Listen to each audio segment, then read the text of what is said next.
तो मैंने कहा जो बना नशा का शिकार उसका उजड़ा घर परिवार। नशा न खाना मान ले कहना प्यारे भाई बहना, होगी बड़ी खराबी, होगी बड़ी खराबी। नशा में डर है, नशा जहर है, जीते जी मर जाना, होगी बड़ी खराबी। सुपारी भी चिबाते हैं आप तो वो भी खराबी है, पेट में गर्मी आती है और उस आदमी का पाचन क्रिया बहुत जल्दी खराब होता है जो सुपारी बार बार कतर के खाते हैं। पान भी एक गंदी आदत है, इनका भी सेवन न करें। पान में जितने भी केमिकल दिए जाते हैं वो सब पाचन क्रिया पर असर पड़ रहा है, जो नई नई बीमारियां उत्पन्न ले रहा है और लोग श्मशान घाट के शरण लेते जा रहे हैं। नशा न खाना, दारू पी करके, शराब पी करके, अफीम पी करके, चरस पी करके, गांजा भांग पी करके कुछ लोग कहते हैं मैं अपना दुख को भुलाता हूं। क्या दुख भुलाने का साधन नशा है? ये बेवकूफी है, ये अज्ञानता है। ऐसा कौन दुख का पहाड़ आपके कपार पर बज रहा है जो कि दारू शराब पी करके आप भुला रहे हैं? ये बोध किसने दिया? ये ज्ञान किसने दिया? विचार कीजिए। गधा दारू नहीं पीता, बैल दारू नहीं पीता, गिरगिट दारू नहीं पीता, बगरो मैना दारू नहीं पीता, लेकिन मनुष्य दारू पीते हैं और 7 बरस की बचिया को 8 बरस की बेटी के साथ सामूहिक बलात्कार करके मार करके मक्के खेत में फेंक देते हैं। यह दारू का पनिशमेंट है। विचार कीजिएगा। आज आपके पेपर में घटना आती है कि 3 बरस बेटी के साथ बलात्कार हो गया। यह बलात्कार का बुद्धि किसने दिया? दारू, शराब, कुसंग, अश्लील अश्लील ग्रंथ हैं, अश्लील अश्लील गाना। आज जहां भी देखता हूं हमारे भारतीय समाज के नवयुवक 1-2% नहीं लेकिन 98% गंदा गंदा पिक्चर निकाल करके मोबाइल में देखते रहते हैं, गंदा गंदा अश्लील गाना निकाल करके सुनते रहते हैं। विचार कीजिएगा। और उसको कहिए रामायण निकाल करके देखो, महाभारत निकाल करके देखो तो वो क्या कहता है? तुम्हें बाबाजी छिए, हम बाबाजी थोड़ो छिए हैं? यानी तुम बाबाजी हो और हम बाबाजी नहीं हैं। तो आप बाबाजी हैं तो बाबाजी वाला गाना सुनिए, बाबाजी वाला फिल्म देखिए, बाबाजी वाला पिक्चर देखिए। हम बाबाजी थोड़ो हैं, हम तो गांव के लड़का हैं। हमको जो होगा मन सो करेंगे, जो मन में आएगा सो करते रहेंगे। आप रोकने वाले कौन हैं? बोलने वाले कौन हैं? इसी को कुसंग वाला बुद्धि कहते हैं। विचार कीजिए। कबीर साहब ने कहा कि बैल आए हैं बहने के लिए। जैसे बैल आपके जमीन को जोतते हैं, बहुत काम करते हैं, गाड़ी ढो देते हैं, उसी प्रकार संत सारी कठिनाई को झेलते हुए संत आए हैं कहने के लिए। तो कौन सी बात कहने के लिए? बेटा चोरी नहीं करना, झूठ नहीं बोलना, नशा नहीं खाना, बेविचार नहीं करना, हिंसा नहीं करना। बाबा मिही ने गांव गांव जाकर के लोगों को कह दिए यह बात। धर्म स्वरूप बाबा ने कहा तुम क्या करोगे? तो मेरी बात सुन लो। कहा क्या करेंगे साहब जी? दया, क्षमा, सत, शील, विचार, विवेक, वैराग, ये 8 सद्गुण है। इसको धारण करो, तुम्हारा जीवन का निबेड़ हो जाएगा, तुम्हारा जीवन का कल्याण हो जाएगा। मैंने बीजक में कहा था कि कबहू न भयहू संगो साथा। आपने कभी संग नहीं किया संत महापुरुषों का, संग तो नहीं किया और उनके विचार में भी आप साथ भी नहीं दिए। अभी आप लोग संग में भी हैं और साथ में भी हैं। मतलब यदि आप साधु की संगति में हैं, अब उनके विचार में आप चलते हैं, तो उसी को कहते हैं साथ देना। बाबा मिही के साथ में है, कबीर साहब के साथ में है, विवेकानंद स्वामी के साथ में है, तो जो साथ में है उसके जीवन का कल्याण हो जाता है। अब केवल संग में रहने से जीवन अधूरा पड़ जाता है, संग में है साथ में नहीं है। जैसे छोलनी है, छोलनी हमेशा सब्जी में रहता है, छोलनी को पूछिए सब्जी का स्वाद कैसा लगता है, तो छोलनी जानेगा, है संग में, लेकिन उसको स्वाद नहीं मिलता है। उसी प्रकार संत महात्माओं की संगति में बैठने से भी नहीं होता है, रहने से भी नहीं होता है, उनके विचार के साथ साथ चलिए तो आपको रस मिलेगा। यही रस मां सबरी को मिली, गार्गी को मिली, मदलसा को मिली, सहजोबाई को मिली, तो इनका जीवन सफल हो गया। यही रस लवकुश को मिले, प्रहलाद को मिला, ध्रुव को मिला, ये छोटा छोटा बच्चा का जीवन तर गया। तो मैंने कहा नशा न खाना, मान ले कहना। एक छोटी सी उदाहरण देता हूं। गांव में मैं देखता हूं कि हमारे बूढ़ा बाबा लोग ज्यादातर खैनी खाते हैं, यानी तंबाकू चाटते हैं। घर घर में यह बीमारी रह गया है और घर घर से यह बीमारी चले जाना चाहिए। खैनी और बीड़ी घर घर में लटका हुआ है। तो खैनी खाने वाले से पूछिए खैनी का स्वाद कैसा लगता है। ठीक से विचार कीजिएगा, खैनी का स्वाद कैसा लगता है? मीठा, तीता, खट्टा, चरफड़ा, मिर्चा के स्वाद, ये सब एक स्वाद है। लेकिन खैनी का स्वाद कैसा लगता है, एक भी आदमी बता दीजिए। खैनी का स्वाद कैसा लगता है? कोई स्वादे नहीं है। विचार कीजिएगा, कोई स्वाद नहीं है। और उसको हाथ रूपी खलिहान में लेटाते लेटाते लेटाते ठोर पर रख दिए, लगता है बोगला का पैखाना है, कबूतर का पैखाना जैसा बना दिए कलर। मुंह में लिए और थूक फेंकते हैं चारों तरफ।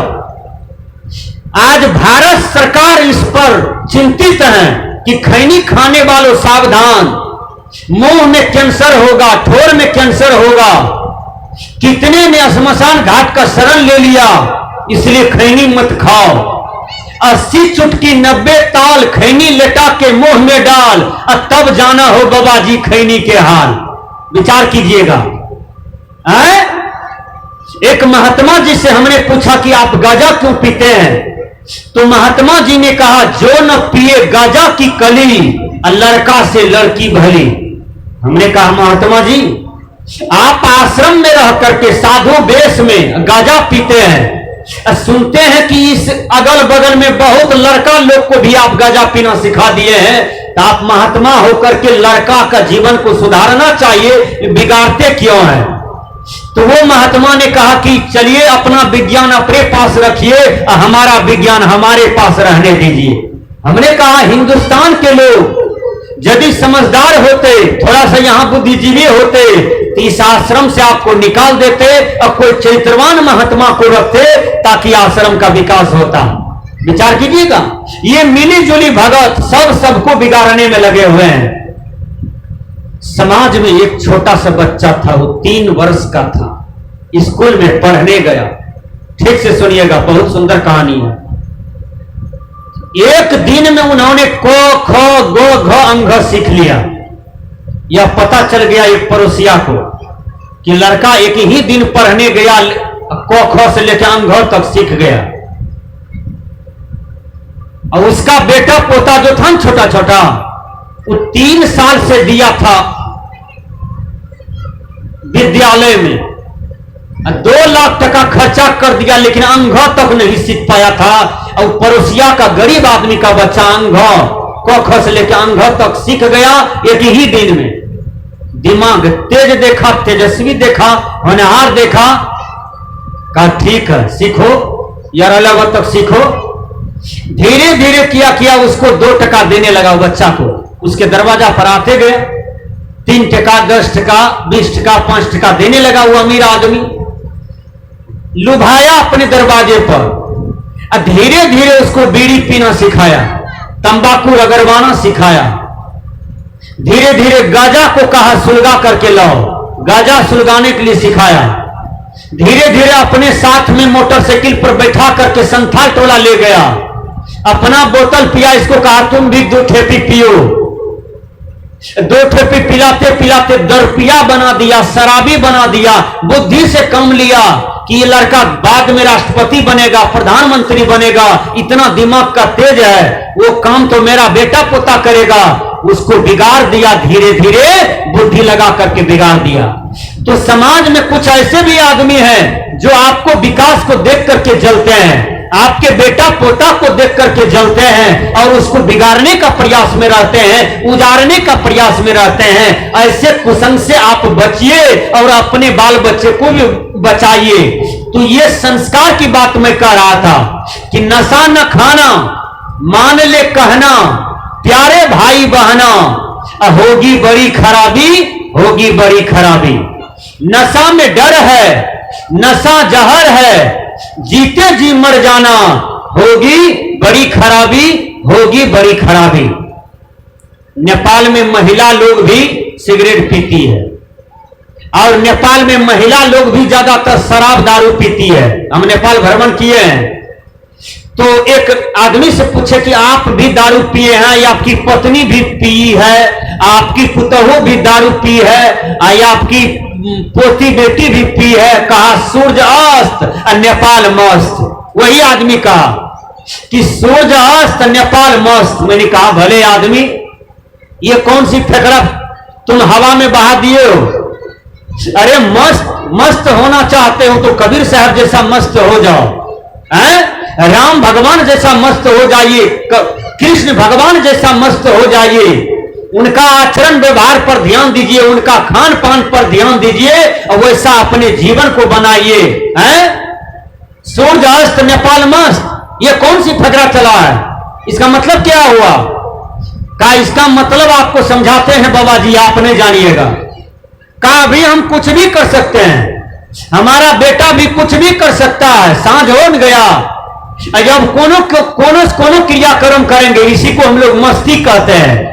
विचार कीजिए, हमारी पत्नी चले जाए किसी के पति के साथ भर रात सो करके तब आवे हमारे पास, इसी को मस्ती कहते हैं।